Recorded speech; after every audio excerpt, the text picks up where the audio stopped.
വിവിധ പ്രദേശങ്ങളിൽ വിദ്യാഭ്യാസ സ്ഥാപനങ്ങൾക്ക് അവധി പ്രഖ്യാപിച്ചുകൊണ്ടുള്ള അറിയിപ്പിനെക്കുറിച്ചും നാളെ തിങ്കൾ ഏതെല്ലാം പ്രദേശങ്ങളിൽ അവധി ലഭിക്കാൻ സാധ്യതയുണ്ട് എന്നതിനെക്കുറിച്ചുമാണ് ഇന്നത്തെ വീഡിയോയിൽ നിങ്ങളുമായി പങ്കുവെക്കുന്നത്.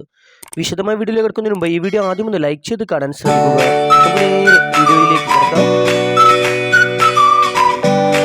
ആലപ്പുഴ ജില്ലാ കലക്ടറുടെ അറിയിപ്പ് ഇപ്രകാരമാണ്. സംസ്ഥാന ദുരന്ത നിവാരണ അതോറിറ്റിയിൽ നിന്നുള്ള അറിയിപ്പ്. കേന്ദ്ര കാലാവസ്ഥാ വകുപ്പ് ഇന്ന് മലപ്പുറം, കോഴിക്കോട്, വയനാട്, കണ്ണൂർ, കാസർഗോഡ് ജില്ലകളിൽ റെഡ് അലർട്ടും തിരുവനന്തപുരം, കൊല്ലം, പത്തനംതിട്ട, ആലപ്പി, കോട്ടയം, ഇടുക്കി, എറണാകുളം, തൃശൂർ, പാലക്കാട് ജില്ലകളിൽ ഓറഞ്ച് അലർട്ടും പ്രഖ്യാപിച്ചിരിക്കുകയാണ്.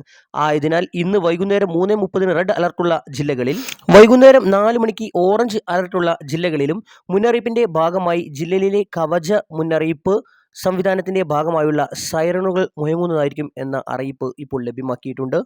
ഇന്ന് റെഡ് അലർട്ട് പ്രഖ്യാപിച്ചതുമായി ബന്ധപ്പെട്ട് കണ്ണൂർ, കാസർഗോഡ്, വയനാട് ജില്ലകളിൽ വിദ്യാഭ്യാസ സ്ഥാപനങ്ങൾക്ക് ഇന്ന് അഥവാ ഞായർ അവധി പ്രഖ്യാപിച്ചിട്ടുണ്ട്.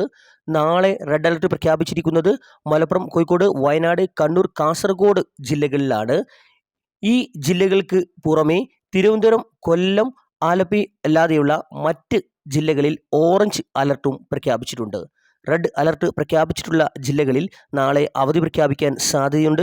ഇത് സംബന്ധിച്ച അറിയിപ്പ് ലഭ്യമായ ഉടൻ തന്നെ നിങ്ങളെ അറിയിക്കുന്നു. ഇതേസമയം ജൂൺ 19 നടക്കുന്ന നിലമ്പൂർ ഉപതെരഞ്ഞെടുപ്പുമായി ബന്ധപ്പെട്ട് ബൂത്ത് ക്രമീകരിക്കുന്നതിനും മറ്റ് നടപടികൾക്കുമായി പോളിംഗ് സാമഗ്രികളുടെയും EVM മെഷീനുകളുടെയും വിതരണ സ്വീകരണ കേന്ദ്രമായി പ്രവർത്തിക്കുന്ന ചുങ്കത്തറ മാർത്തോമ ഹയർ സെക്കൻഡറി സ്കൂളിന് ജൂൺ 18 മുതൽ 23 വരെയും പോളിംഗ് സ്റ്റേഷനുകളായി പ്രവർത്തിക്കുന്ന സ്ഥാപനങ്ങൾക്ക് ജൂൺ 18, 19 തീയതികളിലും ജില്ലാ കലക്ടർ അവധി പ്രഖ്യാപിച്ചിട്ടുണ്ട്. കൂടുതൽ അവധി വാർത്തകൾക്കും മറ്റ് വിദ്യാഭ്യാസ വാർത്തകൾക്കുമായി ഈ ചാനൽ സബ്സ്ക്രൈബ് ചെയ്യുക. Thanks for watching.